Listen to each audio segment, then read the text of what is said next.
Hello dear students, आज हम लोग वाटर की केमिस्ट्री समझने की कोशिश करेंगे। हाइड्रोजन का एक बहुत ही इंपॉर्टेंट कंपाउंड है वाटर, और हमारी लाइफ का भी एक इंपॉर्टेंट इसेंशियल कंपोनेंट है वाटर।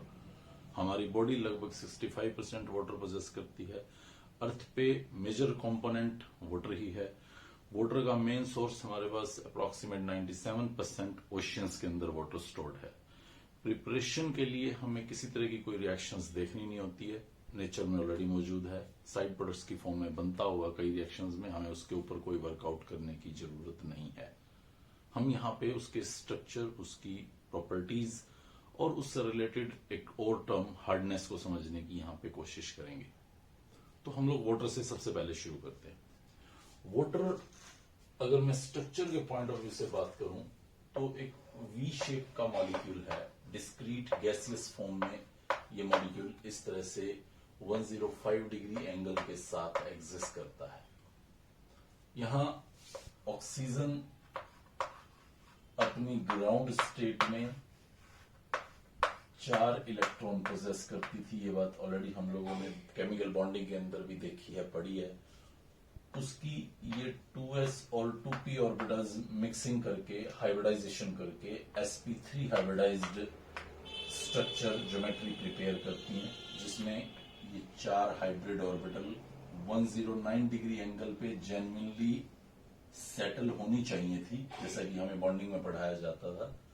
2 हाइब्रिड ऑर्बिटल्स के अंदर ये पेयर ऑफ इलेक्ट्रॉन होते थे और 2 में अनपेयर्ड। तो यहां पे एक हाइड्रोजन आके ओवरलैप करता, यहां पे एक हाइड्रोजन आके ओवरलैप करता अपने एक इलेक्ट्रॉन के साथ। लोन पेयर बॉन्ड पेयर्स को ज्यादा रिपेल करते, रिजल्टिंग एंगल 109 से डिग्रीज हो गए 105 हो जाता, और इस तरह से हमारे पास ये वी शेप का वाटर अपीयर होता। अगर आप इस वी शेप वाटर में ऑक्सीजन और हाइड्रोजन की पोलैरिटी को चेक करें तो आप यहां पाएंगे ऑक्सीजन जो है वो एक बहुत ही इलेक्ट्रोनेगेटिव स्पीसीज है, सेकंड हाईएस्ट इलेक्ट्रोनेगेटिव है, रिजल्टिंग इस पेयर को अपनी तरफ बहुत ज्यादा खींचे रहता है। इस H पे स्लाइड पॉजिटिव और O पे स्लाइड नेगेटिव।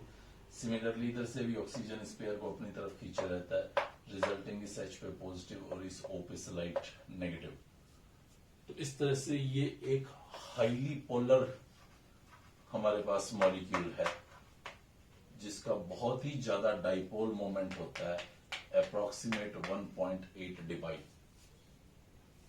ये डाइपोल मोमेंट का वैल्यू हमें उसके अंदर पोलैरिटी को रिफ्लेक्ट करता है कि जितना ज्यादा डाइपोल मोमेंट होगा किसी स्पीसीज का, मतलब उतनी ज्यादा उसकी पोलैरिटी होगी।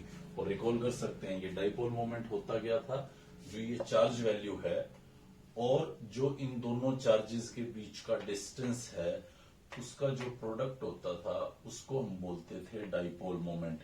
तो ये डाइपोल मोमेंट जितना ज्यादा होता है मॉलिक्यूल्स के अंदर, उतनी ज्यादा उस मॉलिक्यूल की पोलैरिटी होती है। अगर मैं एक सैंपल में आपको मिलियंस ऑफ वाटर मॉलिक्यूल दे रहा हूं, लाइक एक ग्लास ऑफ वाटर दे रहा हूं, ये तो एक मॉलिक्यूल की बात कर रहा था जो गैसियस फॉर्म में होता है, वेपर की फॉर्म में होता है। आपके सराउंडिंग में बहुत सारे वाटर के मॉलिक्यूल्स हैं, लेकिन आपको दिखाई नहीं देते, जस्ट बिकॉज वो बहुत ही ज्यादा माइन्यूट साइज के होते हैं।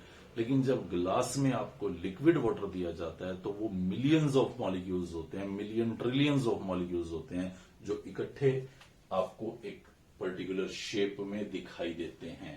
तो अगर आप उस वाटर मॉलिक्यूल्स को लिक्विड या पर्टिकुलरली मैं सॉलिड फॉर्म में यहां पे दिखाने की कोशिश कर रहा हूं आपको, कि अगर आप सॉलिड फॉर्म में देखें तो सॉलिड फॉर्म में वाटर के मॉलिक्यूल्स एक दूसरे के साथ हाइड्रोजन बॉन्डिंग से जुड़े होते हैं। सी हियर वेरी केयरफुली, ये मैं आपको वाटर के बहुत सारे मॉलिक्यूल उस ग्लास में दिखा रहा हूं, जो सभी ऐसे ही वी शेप के हैं और सभी में ऐसे ही चार्ज सेपरेशन है। मींस हर एक O पे नेगेटिव चार्ज है और हर एक H पर पॉजिटिव चार्ज है। इस तरह से सभी वाटर के मॉलिक्यूल हमने उस आइस के सैंपल में रिप्रेजेंट किए हुए हैं। इस O का नेगेटिव और इस H का पॉजिटिव एक दूसरे के साथ अट्रैक्शन शो करता है। सिमिलरली इसका नेगेटिव और पॉजिटिव, सिमिलरली इसका पॉजिटिव और नेगेटिव, सिमिलरली इसका पॉजिटिव और नेगेटिव, एक दूसरे के साथ अट्रैक्शन शो करता है। तो आप यहां पे देखेंगे कि वाटर का एक मॉलिक्यूल 4 डिफरेंट वाटर के मॉलिक्यूल्स के साथ अटैच्ड है, जहां ऑक्सीजन के साथ 4 बॉन्ड बने हुए हैं। थोड़ा सा और ध्यान दीजिए मेरी इस बात पे, ये 4 बॉन्ड में जो ये 2 बॉन्ड आप देख रहे हैं, ये 2 बॉन्ड हाइड्रोजन बॉन्ड हैं जो इस O के नेगेटिव और H के पॉजिटिव के बीच में है, जबकि ये बॉन्ड उसके ओरिजिनल कोवेलेंट बॉन्ड्स हैं 2। तो वो आइस के अंदर, नॉर्मल वाटर के अंदर 2 बॉन्ड बने हुए थे, वैसे भी वाटर का कैरेक्टर है 2 ही बॉन्ड बनाना। ऑक्सीजन की वैलेंसी 2 है, तो फिर मैं यहां पे ये 4 क्यों दिखा रहा हूं? तो आप अपने दिमाग में ध्यान रखें कि जो इंटरमोलिकुलर फोर्सेस होते हैं, जो हम लोगों ने 4th 5th चैप्टर के अंदर पढ़े हैं, जहां पे डाइपोल डाइपोल बॉन्ड आते हैं या हाइड्रोजन बॉन्ड आते हैं, वो उसकी वैलेंसी के लिए नहीं जाने जाते। तो आप उसको वैलेंसी में ऐड मत कीजिए। आप ये मत सोचिए कि सर यहाँ पे तो फिर इसकी वैलेंसी 4 है। ऐसे तो आपको यहाँ हाइड्रोजन के साथ भी 2 बॉन्ड दिख रहे हैं, तो उसकी वैलेंसी 2 नहीं हो जाएगी। सिर्फ आयनिक बॉन्ड, कोवेलेंट बॉन्ड ही उसकी वैलेंसी के लिए जाने जाएंगे। Hydrogen bond, dipole dipole attraction या लंडन फोर्सेस जो होते हैं, इस टाइप के बॉन्ड कभी भी इनके फोर्सेस ऑफ अट्रैक्शन के लिए नहीं जाने जाएंगे। मींस वाटर, आप ये जरूर कह सकते हैं कि 4 डिफरेंट वाटर मॉलिक्यूल से जुड़ा हुआ है। O का जो अट्रैक्शन है 2 हाइड्रोजन के साथ बहुत ज्यादा है, 2 हाइड्रोजन के साथ बहुत कम है, क्योंकि हाइड्रोजन बॉन्ड कोवेलेंट बॉन्ड से बहुत बहुत ज्यादा वीक होता है। शायद 10वां हिस्सा भी स्ट्रेंथ नहीं होती हाइड्रोजन बॉन्ड की as compare to covalent bond. तो इस तरह से आपके पास आगे आप जाएंगे, ये भी फर्दर आगे ऐसे ही किसी न किसी से अटैच्ड होगा, ये भी ऐसे ही किसी न किसी और H से अटैच्ड होगा, और इसी तरह से नेटवर्क सा बनता दिखाई देगा। तो ये आपको पर्टिकुलरली मैंने आइस का स्ट्रक्चर दिखाने की कोशिश की है। जब आप इस आइस को मेल्ट करने की कोशिश करते हैं, मींस आप इसका टेम्परेचर बढ़ाते हैं, ये आपने सपोज कीजिए 0 डिग्री सेल्सियस पे रखा हुआ है आइस को, तो 0 डिग्री सेल्सियस पे ऐसे ये कुछ केज नुमा आकृति बना के रहता है, और जैसे ही आप इसको गर्म करना शुरू करते हैं, तो ये जो वीक बॉन्ड है ये और ज्यादा वीक होने शुरू हो जाते हैं, टूटने शुरू हो जाते हैं। मींस जो वाटर के मॉलिक्यूल्स हैं वो कोलैप्स करना शुरू कर देते हैं। 0 से लेके 4 डिग्री सेल्सियस तक जब मैं इसको गर्म करता हूं, तो ये बॉन्ड्स वीकन होना शुरू हो जाते हैं, ये मॉलिक्यूल्स सिकुड़ना शुरू कर देते हैं। Means volume of the sample decrease होना शुरू हो जाता है। आप रिकॉल करें, एक पॉइंट में यहां पे जिसको रिफ्लेक्ट करना चाह रहा हूं, समझाना चाह रहा हूं, वो है density of the water. Density mass per unit volume होता है, पहली बात ये याद रखिए। दूसरा, आपने देखा होगा वाटर के ऊपर आइस फ्लोट करती है, मींस लाइटर होती है, मींस उसकी डेंसिटी कम होती है। सो क्यों? नॉर्मली तो ऐसा देखा है कि सॉलिड की डेंसिटी ज्यादा होती है, बट वाटर की डेंसिटी कम क्यों है सॉलिड होते हुए भी? तो एक्चुअली 0 डिग्री सेल्सियस पे वो इस तरह से एग्जिस्ट करता था, एक स्केलेटन सा बनाए हुए, जिसमें सभी हाइड्रोजन बॉन्ड प्रेजेंट होते थे वाटर के मॉलिक्यूल्स में। जैसे ही हमने उसको गर्म किया, तो 0 से 4 डिग्री पे जब हमने इसको गर्म किया, तो ये सारे बॉन्ड्स टूटने शुरू हो गए, मॉलिक्यूल्स क्लोज आना शुरू हो गए, वॉल्यूम घटना शुरू हो गया, मींस डेंसिटी बढ़ने लगी, डेंसिटी बढ़ने लगी। यानी कि 0 को जब मैं हीट करके 4 तक लेके जा रहा हूं, तो डेंसिटी बढ़ रही है क्योंकि वॉल्यूम डिक्रीज हो रहा है। 4 डिग्री सेल्सियस पे वाटर की डेंसिटी मैक्सिमम थी, तो आप बर्फ तो 0 डिग्री सेल्सियस वाली पानी पे देख रहे थे, वो फ्लोट कर रही थी। 4 डिग्री सेल्सियस पे वाटर की डेंसिटी मैक्सिमम होती है। उसके बाद अगर आप टेम्परेचर बढ़ा रहे हैं, तो फिर वॉल्यूम बढ़ता जाएगा, नॉर्मल काम होता है। जैसे जैसे टेम्परेचर बढ़ाते हैं वॉल्यूम इंक्रीज होता है, तो डेंसिटी फिर घटनी शुरू हो जाती है। तो 4 डिग्री सेल्सियस पे वाटर की डेंसिटी मैक्सिमम होती है। 0 डिग्री जो कि उसकी सॉलिड फॉर्म है, वहां पे उसकी डेंसिटी मैक्सिमम नहीं होती है। ये पॉइंट भी आप इस हाइड्रोजन बॉन्डिंग से ही समझ सकते हैं कि 0 डिग्री सेल्सियस या इससे नीचे के टेम्परेचर पे यहाँ ये बॉन्ड्स बहुत स्ट्रॉन्ग इंटैक्ट एग्जिस्ट करते थे, बट 4 डिग्री के बाद ये बॉन्ड टूटने शुरू हो जाते हैं, बहुत वीकन होने शुरू हो जाते हैं। जितना कोलैप्स होना था उतना हो चुके, अब वो नहीं हो पा रहे। रिजल्टिंग 4 डिग्री में आपको मैक्सिमम डेंसिटी इसका ऑब्जर्वेबल था। और डेंसिटी का वैल्यू भी आप याद रखिए, बहुत इंपॉर्टेंट रहता है, हम लोग पीछे भी यूज करते रहे हैं। 1 ग्राम पर सेंटीमीटर क्यूब वाटर की डेंसिटी होती है, यानी कि वाटर का 1 ग्राम 1 मिलीलीटर या 1 सेंटीमीटर क्यूब रहेगा। ये सारे पॉइंट्स आपको उसके स्ट्रक्चर को लेके समझने की जरूरत थी। नेक्स्ट पॉइंट हम यहाँ पे डिस्कस करेंगे उसकी प्रॉपर्टीज को लेके, जिसमें हम उसकी स्टेबिलिटी पे बात करेंगे कि वो कितना ज्यादा स्टेबल है। सेकंड, हम उसके एम्फोटेरिक कैरेक्टर को यहाँ पे एक्सप्लोर करेंगे, एम्फोटेरिक कैरेक्टर क्या होता है उसका। देन हम उसके oxidising and reducing agent character पे भी यहाँ पे बात करेंगे। उसका एक बहुत इंपॉर्टेंट कैरेक्टर है उसका यूनिवर्सल सोलवेंट होना, जिसकी वजह से हम कितना ज्यादा उसको यूज करते हैं। इस यूनिवर्सल सोलवेंट के ऊपर भी हम यहाँ पे डिस्कशन करेंगे। ये काफी सारी हाइड्रोलिटिक रिएक्शंस दिखाने के लिए जाना जाता है और हाइड्रेशन रिएक्शंस करता है ये। एंड कुछ और प्रॉपर्टीज में दिखाऊं तो मैं आपको प्रोटॉन एक्सचेंज रिएक्शंस मैं यहाँ पे आपको बताने की कोशिश करूंगा वाटर के साथ। तो ये बड़ा इंपॉर्टेंट कैरेक्टर रहता है वाटर का, ये इतनी सारी प्रॉपर्टीज हमें दिखाता हुआ नजर आएगा। तो let me start one by one with this properties. तो सबसे पहला आता है हमारे पास स्टेबिलिटी। देखिए, जो वाटर के मॉलिक्यूल्स में बॉन्ड आपको दिखाई दे रहे हैं ऑक्सीजन और हाइड्रोजन के बीच में, वो काफी स्ट्रॉन्ग बॉन्ड्स हैं। अब मैं अगर एक पैन में वाटर लेके उसको गर्म कर रहा हूं तो आप ध्यान रखिए, आप इन बॉन्ड्स को कतई नहीं तोड़ पाएंगे। वाटर गायब हो जाएगा, इवेपोरेट हो जाएगा। जो बॉन्ड आप तोड़ेंगे वो वीक हाइड्रोजन बॉन्ड्स होंगे, जो मैं दिखा रहा था अभी आपको, केज बना रहे थे और मैं बोल रहा था जीरो पे ही वो टूटने शुरू हो जाते हैं। तो 0 से 100 तक वो कुछ ना कुछ उनकी वर्थ रहती है, कुछ ना कुछ उनकी इंपॉर्टेंस होती है। बट 100 डिग्री गर्म किए जाने पे वो बिल्कुल ही खत्म हो जाते हैं। वाटर के मॉलिक्यूल्स फिर एक दूसरे के पास नहीं आते और वेपर्स की फॉर्म में वो आपके आजू बाजू उड़ते रहेंगे, लेकिन ये बॉन्ड खत्म नहीं होने वाला। ये बॉन्ड स्ट्रॉन्ग है, ये बॉन्ड नहीं टूटने वाला। आप उसको अगर तोड़ना चाह रहे हैं तो आपको बहुत ही ज्यादा टेम्परेचर लगाना पड़ेगा। उस बहुत हाई टेम्परेचर के लगाए जाने पे, जिसकी वैल्यू रफली आई शुड से 1700 के आसपास मिलेगी, तो उस 1700 डिग्री सेल्सियस तक आप इसको गर्म करें। एग्जैक्ट वैल्यू देख लेना, 1700 डिग्री सेल्सियस तक अगर आप इसको गर्म करेंगे तब ये वाटर का मॉलिक्यूल अलग होगा, O और H अलग होंगे और H2 और हाफ O2 में कन्वर्ट हो जाएंगे। तो ये बहुत ही ज्यादा स्टेबल मॉलिक्यूल है। हाँ, कुछ मेटल्स रूम टेम्परेचर पे इसके बॉन्ड्स को तोड़ सकती हैं। लाइक अगर आप इसके अंदर सोडियम डाल देते हैं, हम लोग पीछे पढ़ के आए हैं तो दोबारा रिकॉल करने की जरूरत नहीं है मुझे यहाँ पे। तो मैंने आपको बताया कि सोडियम बहुत इलेक्ट्रोपॉजिटिव मेटल होता है, इलेक्ट्रॉन्स को बहुत जल्दी छोड़ देता है। और H प्लस जो है इसका पोलर कैरेक्टर होने की वजह से, तो वो H प्लस इस इलेक्ट्रॉन को गेन करके H एटम और H एटम से H2 बना लेता है। तो ये एक सिचुएशन हो सकती है रूम टेम्परेचर पे इस बॉन्ड के टूटने की। बट नॉर्मल हीटिंग कभी भी हम O और H के बॉन्ड को नहीं तोड़ पाएंगे। तो ये स्टेबिलिटी का पॉइंट हुआ। दूसरा पॉइंट देखें, amphoteric nature. Amphoteric nature means acidic as well as basic character. ये दोनों तरह के कैरेक्टर्स दिखाने के लिए जाना जाता है। हम लोग ऑलरेडी इस बात को इक्विलिब्रियम के अंदर भी पढ़ गए हैं, मैं दोबारा आपको दिखा देता हूं। सपोज कीजिए मैंने HCl के अंदर वाटर डाला और मैंने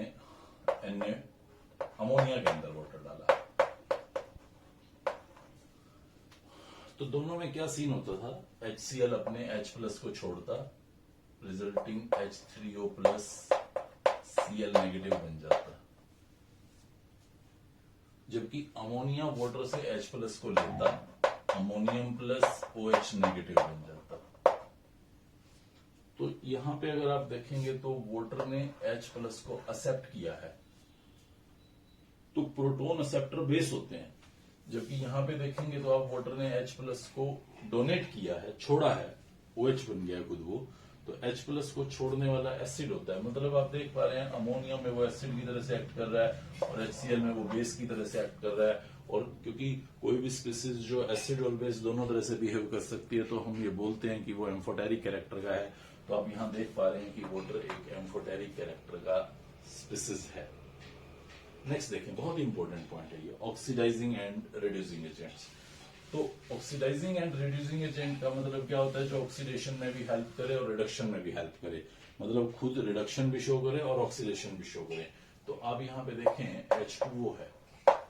अब मैं इसके दो ऑप्शंस आपको दिखा रहा हूं। एक ऑप्शन है कि H2O H2O2 में कन्वर्ट हो जाए, और एक ऑप्शन है कि H2O O2 में कन्वर्ट हो जाए, या H2O H2 में कन्वर्ट हो जाए। ये दोनों अभी रिएक्शन पे समझा दूंगा, बट अभी बेसिकली मैं ये दिखाना चाह रहा हूं कि ऑक्सीडाइजिंग और रिड्यूसिंग एजेंट कौन एक्ट करेगा। तो आप यहां पे देख सकते हैं ऑक्सीजन -2 ऑक्सीडेशन स्टेट शो करता है। -2 से ये 0 बना सकता है, मतलब इलेक्ट्रॉन्स को लॉस कर सकता है। इलेक्ट्रॉन को लॉस करना मींस ऑक्सीडेशन करना, -2 से 0 बनना, इलेक्ट्रॉन को लॉस करना मींस ऑक्सीडेशन करना, ऑक्सीडेशन करना means as a reducing agent act करना। यहां देखें -2 से वो -1 बना रहा है। H2O2 में ऑक्सीजन पे -1 चार्ज होता है, तो ये एक्चुअली एक इलेक्ट्रॉन को इसने गेन किया है, जिसकी लॉस किया है, जिसकी वजह से वो -2 से -1 बन गया है। तो again loss of electron means oxidation means acting as reducing agent. तो ये दोनों सिचुएशंस अगर आप देखें, यानी कि वाटर अगर H2O2 में बदलता है या वाटर अगर O2 में बदलता है, तो इसका मतलब डेफिनेटली ये लॉस ऑफ इलेक्ट्रॉन कर रहा है, और लॉस ऑफ इलेक्ट्रॉन कर रहा है तो मतलब ये ऑक्सीडेशन कर रहा है, means as a reducing agent act कर रहा है। वहीं अगर आप H2O का H2 बनता देखें, तो यही हाइड्रोजन पे +1 ऑक्सीडेशन स्टेट है जो 0 में कन्वर्ट हो रही है, और +1 का 0 में कन्वर्ट होना मींस इलेक्ट्रॉन का गेन है। +1 से 0 बनना मींस इलेक्ट्रॉन का गेन है, मींस रिडक्शन है, मींस ये as a oxidising agent act कर रहा है। आप उस स्पीसीज के अंदर जाके देखें कि जो बॉडीज हैं, जो कंपोनेंट हैं, क्या कोई ऐसा सीन है कि उनकी ऑक्सीडेशन स्टेट बढ़ भी सकती हो, घट भी सकती हो। अगर मैं ऑक्सीजन की ऑक्सीडेशन स्टेट देखूं -2, तो वो मैं नहीं घटा सकता, वो मिनिमम है। ऑक्सीजन की ऑक्सीडेशन स्टेट -2 हो सकती है, -1 हो सकती है, बहुत रेयर मैंने बताया +1 +2 हो सकती है, 0 तो होती है। तो ये ऑक्सीजन की ऑक्सीडेशन स्टेट होती है। रेडॉक्स रिएक्शन में हम ये बातें पढ़ के आए हैं। तो ये जो ऑक्सीडेशन स्टेट्स आप देख पा रहे हैं -2, ये मिनिमम है, मतलब सिर्फ बढ़ सकती है, और +2 वो मैक्सिमम है, सिर्फ घट सकती है। तो ऑक्सीजन तो सिर्फ अपनी ऑक्सीडेशन स्टेट को यहां पे बढ़ा सकता था, मतलब सिर्फ और सिर्फ ऑक्सीडेशन स्टेट को बढ़ाना मतलब ऑक्सीडेशन करना, मतलब वो सिर्फ ऑक्सीडेशन कर सकता था, मतलब वो रिड्यूसिंग एजेंट बिहेव करने में हेल्प करता। लेकिन हाइड्रोजन की ऑक्सीडेशन स्टेट हमें पता है +1 0 और -1 होती है, तो ये अपनी ऑक्सीडेशन स्टेट को सिर्फ घटा सकता था, मतलब ये रिडक्शन कर सकता था, रिडक्शन कर सकता था मतलब ऑक्सीडाइजिंग एजेंट की तरह से एक्ट कर सकता था। तो हमने वाटर में दो अलग अलग कंपोनेंट्स के थ्रू उसके ऑक्सीडाइजिंग और रिड्यूसिंग एजेंट को सर्च करने की कोशिश की। मैं यहाँ पे दो रिएक्शंस लिख रहा हूं, आप उसको देखें और फिर देखें किस तरह से ये ऑक्सीडाइजिंग एंड रिड्यूसिंग एजेंट की तरह से एक्ट करता है। मैंने सोडियम के अंदर वाटर डाल दिया, एक रिएक्शन हुआ, डिटेल आप लोगों को समझाया। हाइड्रोजन के अंदर NaOH + H2 में बदल गया। हमने फ्लोरीन लिया, फ्लोरीन के अंदर वाटर डाला, फ्लोरीन के अंदर जब हमने वाटर डाला तो ये HF + O2 में कन्वर्ट हुआ। ऐसा भी हो सकता है आपको बुक में कुछ ऐसा दिखाया जा रहा हो, HOF + O2। ये HF अनस्टेबल होता है लो टेम्परेचर पे, फर्दर टूट के HF + O2 में कन्वर्ट हो रहा है, तो कुछ ज्यादा कंफ्यूज होने की जरूरत नहीं है। HF + O2 में डायरेक्ट लिख देता हूं, जो फाइनल हमारे सामने बन रहा है। यहाँ पे आप फ्लोरीन की बजाय यहाँ क्लोरीन ले लीजिए, वाटर डालिए, सेम वही सीन होने वाला है। HCl + ½ O2 और O2 वटेवर, बैलेंस निकल रहा रिएक्शन को ऐसे दिखा रहा हूं। तो अब आप इन दोनों रिएक्शंस में देखिए, सोडियम 0 से +1 बना है और ऑक्सीजन में कोई चेंज नहीं हुआ। हाइड्रोजन +1 से 0 बना है, मतलब ये ऑक्सीडेशन हुआ है, ये रिडक्शन हुआ है। रिडक्शन हुआ है तो मतलब वाटर ने यहाँ पे as an oxidising agent act किया है, Na का Na+ बना दिया है। वहीं नीचे देखें तो फ्लोरीन आपके पास यहां 0 था, वो -1 बन गया, मतलब रिडक्शन हो गया। ऑक्सीजन -2 था, वो 0 बन गया, मतलब ऑक्सीडेशन हो गया। क्योंकि वाटर ने ऑक्सीडेशन किया है तो इसका मतलब यहां इस पर्टिकुलर रिएक्शन के अंदर उसने as a reducing agent act किया है। तो इस तरह से आप बहुत सारे रिएक्शंस देख सकते हैं जहां पे वो oxidising as well as reducing agent की तरह से एक्ट करते आपको नजर आएंगे। नेक्स्ट प्रॉपर्टी देखते हैं। वाटर को हम हमेशा एक बहुत ही बढ़िया यूनिवर्सल सॉल्वेंट की तरह से यूज करते हैं। मींस जो भी कोई कंपोनेंट हमें डिसोल्व करना है तो हमें वाटर की सबसे पहले याद आती है। क्या वजह है कि हम वाटर को इतना ज्यादा फेवर कर रहे हैं उसको एज ए सॉल्वेंट चूज करने के लिए? तो सबसे इंपॉर्टेंट पॉइंट आप ध्यान रखें कि वो एक कलरलेस, ऑर्डरलेस, टेस्टलेस लिक्विड है एट 0 to 100 डिग्री सेल्सियस। यही सारी बातें आ जाती हैं। कलरलेस होने का क्या बेनिफिट है? आप जिस भी पर्टिकुलर कलर के सॉल्ट को उसमें डालेंगे वो उसी का कलर शो करेगा। ब्लू कॉपर सल्फेट डाला तो ब्लू कलर का सॉल्यूशन बन गया। ऑरेंज कलर का पोटेशियम डाइक्रोमेट डाला तो ऑरेंज कलर का सॉल्यूशन बन गया। मींस उसी का कलर आएगा जिस सॉल्ट को आप उसके अंदर डाल रहे हैं। वो अपने कलर से उसमें कोई इंटरफेरेंस शो नहीं करेगा, उसी की ऑर्डर देगा, उसी की स्मेल देगा जो कंपोनेंट आपने डाला है। अपनी स्मेल नहीं देगा, टेस्ट भी उसी का देगा क्योंकि खुद का तो कोई टेस्ट है ही नहीं। और सबसे अच्छी बात थी कि 0 to 100 डिग्री सेल्सियस पे क्योंकि वो लिक्विड की फॉर्म में एग्जिस्ट करता था तो हमारे लिए ये कन्वीनियंट जोन था जहां पे हम उसके कैरेक्टर्स को स्टडी कर सकते थे, उस पर्टिकुलर सॉल्ट को स्टडी कर सकते थे इस टेम्परेचर के रेंज में। सॉल्वेंट तो और भी बहुत है। अमोनिया सॉल्वेंट की तरह से यूज किया जा सकता है, HF सॉल्वेंट की तरह से यूज किया जा सकता है, SO3 को सॉल्वेंट की तरह से यूज किया जाता है। लेकिन सबकी अपनी अपनी दिक्कतें हैं। किसी में स्मेल की बहुत दिक्कत है, हम लोग वहां पे सांस ही नहीं ले पाएंगे। कोई गैसियस फॉर्म में है, हम उससे डील नहीं कर पाएंगे। कोई इतना कोरोसिव है कि अगर हमारे हाथ पे लग गया तो हमारे हाथ को ही जला देगा। तो ये सारी दिक्कतें देखते हुए वाटर हमें सबसे बढ़िया सॉल्वेंट नजर आता है। एक और देखें आप उसका कैरेक्टर, हाईली पोलर होने की वजह से उसकी अगर मैं डाइलेक्ट्रिक कांस्टेंट वैल्यू देखूं वो बहुत हाई होती है। और जिनके अंदर भी डाइलेक्ट्रिक कांस्टेंट हाई होता है या मैं ये कहूं कि हाईली पोलर होते हैं वो आयनिक कंपाउंड को बहुत बढ़िया से डिसॉल्व करने के लिए जाने जाते हैं। तो most of the time ionic compound को डिसॉल्व करने के लिए हम वाटर को चूज करते हैं। ये डाइलेक्ट्रिक कांस्टेंट एक फिजिकल क्वांटिटी है बट हमें उसके बारे में कुछ ज्यादा पढ़ना नहीं है, चार्ज सेपरेशन के ऊपर बेस्ड होती है। तो हमें बस ये ध्यान रखना है कि जिस भी सॉल्वेंट का डाइलेक्ट्रिक कांस्टेंट ज्यादा है आयनिक कंपाउंड उसके अंदर इजीली डिसॉल्व कर सकते हैं। तो आयनिक कंपाउंड को डिसॉल्व करने के पीछे उसका डाइलेक्ट्रिक कांस्टेंट था और कुछ class of the organic compounds भी इसके अंदर डिसॉल्व हो जाते हैं। हाइड्रोजन बॉन्डिंग जो इसका एक कैरेक्टर है उस वजह से ये बहुत सारे ऑर्गेनिक कंपाउंड्स को डिसॉल्व कर लेता है।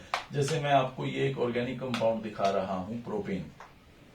ये वाटर में डिसॉल्व नहीं करता, लेकिन जब मैं यहां इस CH3 की बजाय OH लगा देता हूं, इथेनॉल बन जाता है, तो ये वाटर के अंदर डिसॉल्व करता है।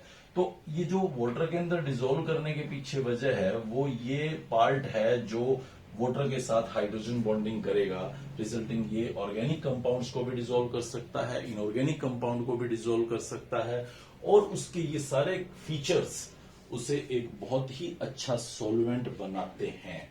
नेक्स्ट पॉइंट देखते हैं हम यहाँ पे, प्रोटॉन एक्सचेंज रिएक्शंस क्या हैं। ये प्रोटॉन एक्सचेंज रिएक्शंस में एक्चुअली एक एग्जांपल के थ्रू मैं आपको बता रहा हूं। जैसे मान लीजिए ये आपके पास एक इथाइल अल्कोहल का मॉलिक्यूल है जिसके अंदर आपने वाटर डाल दिया, HOH, ये वाटर डाल दिया। तो होता क्या है, ये वाला H इस O के पास चला जाता है और इसका H इस O के पास आ जाता है। इस तरह की रिएक्शन को एक्सचेंज रिएक्शन या प्रोटॉन एक्सचेंज रिएक्शन कहा जाता है। देखने पे किसी तरह का कोई नजर नहीं आता रिएक्शन, आप लोगों को लगेगा ये क्या है सर, इसका H इस पे चला गया, इसका H इस पे चला गया, बट यही प्रोटॉन एक्सचेंज रिएक्शंस होती हैं। एक बहुत इंपॉर्टेंट रिएक्शंस है, आने वाले टाइम में हमें ऑर्गेनिक के अंदर यूज होती दिखाई देंगी। बट कैसे ये रिएक्शन होती है आप एक बार इस पे नजर डालें। ये हमारे पास वाटर का मॉलिक्यूल था और ये हमारे पास इथाइल अल्कोहल का मॉलिक्यूल था।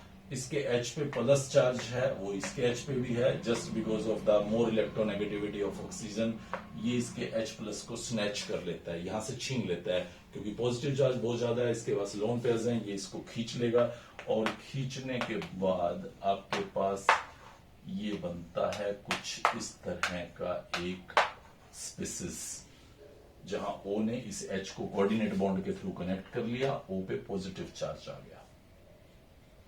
अब O पे पॉजिटिव चार्ज आने का मतलब है O को और ज्यादा इलेक्ट्रोनेगेटिव बना देना, खुद ही बहुत ज्यादा इलेक्ट्रोनेगेटिव था, आप उसके ऊपर पॉजिटिव चार्ज लगा रहे हैं तो वो तो पागलों की तरह से इलेक्ट्रॉन पेयर्स को अपनी तरफ खींचने लग जाएगा। मींस जितना मजबूती से वो यहां इलेक्ट्रॉन पेयर्स को खींच रहा था उससे कहीं ज्यादा पावरफुली वो यहां से H पे पॉजिटिव चार्ज लाएगा, इलेक्ट्रॉन पेयर्स को खींच के इन तीनों H पे बहुत ज्यादा पॉजिटिव चार्ज होगा as compare to these two H।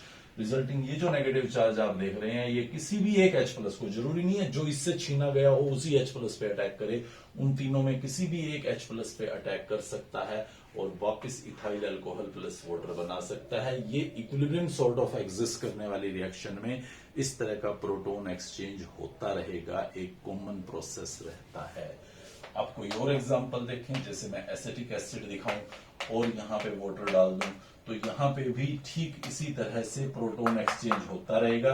Means reaction में तो कोई फर्क नहीं पड़ी, बट हाँ ध्यान से देखने में पता चलेगा इस वाला H O पे जा चुका है और इस H वाला, इस O वाला H इस एसीटेट पे आ चुका है और इस तरह से ये प्रोटॉन एक्सचेंज रिएक्शंस हम ऑब्जर्व करते हैं।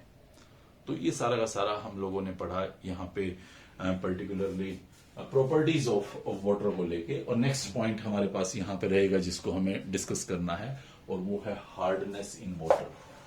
ये हार्डनेस क्या होती है? देखिए वाटर के अंदर अगर मैं देखूं तो हमें सिर्फ H2O के मॉलिक्यूल्स मिलेंगे, ये रेयर होता है। हो सकता है, मैं ये नहीं कहता नहीं हो सकता, डिस्टिल्ड वाटर में होता है, बट नॉर्मली वाटर के अंदर कई तरह के आयंस प्रेजेंट रहते हैं। तो अगर वाटर के अंदर ये 5 आयंस में से कुछ प्रेजेंट हैं, Cl negative, sulphate 2 negative and bicarbonate, ये 5 आयंस की प्रेजेंस है या इन 5 में से किसी एक भी आयंस की प्रेजेंस है तो मैं कह सकता हूं कि वो वाटर हार्ड वाटर है। मैं ऐसे कह रहा हूं कि वाटर दो तरह का होता है, एक सॉफ्ट वाटर, एक हार्ड वाटर।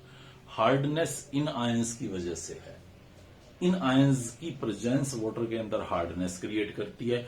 और अगर ये नहीं है, कोई और आयन है नहीं है, मुझे उससे हार्डनेस से कोई कॉरिलेशन नहीं करना, इन 5 आयंस में से कोई भी अगर प्रेजेंट है तो I will say that is hard water, और अगर ये एब्सेंट है तो I will call it A soft water. So hardness कहां से आती है ये ज्यादा बड़ा प्रश्न नहीं है। हार्डनेस आप वाटर देखें, रिवर, रॉक्स, इन सब के टच में रहता है। ओशियंस में देखें आप तो बहुत सारे सॉल्ट्स उसके टच में रहते हैं। तो आयंस की प्रेजेंस तो नेचुरल फिनोमेना है जो अपने आप आती है वाटर के अंदर। हमारे लिए वो क्या दिक्कतें पैदा करता है, हम उस हार्डनेस को कैसे रिमूव करेंगे, क्या क्यों जरूरी है हमें हार्डनेस को रिमूव करना या उस वाटर को बिल्कुल प्योर विदाउट एनी आयंस करना, ये सारे पॉइंट्स हम लोग यहाँ पे इस चैप्टर के अंदर, इस पार्ट के अंदर समझना चाहते हैं। और नेक्स्ट लेक्चर के अंदर हम एक्सक्लूसिवली सिर्फ और सिर्फ हार्डनेस किस तरह से हमें दिक्कत देती है और कैसे उसे रिमूव किया जाता है, इस पॉइंट को एक्सप्लेन करने की कोशिश करेंगे। Good bye.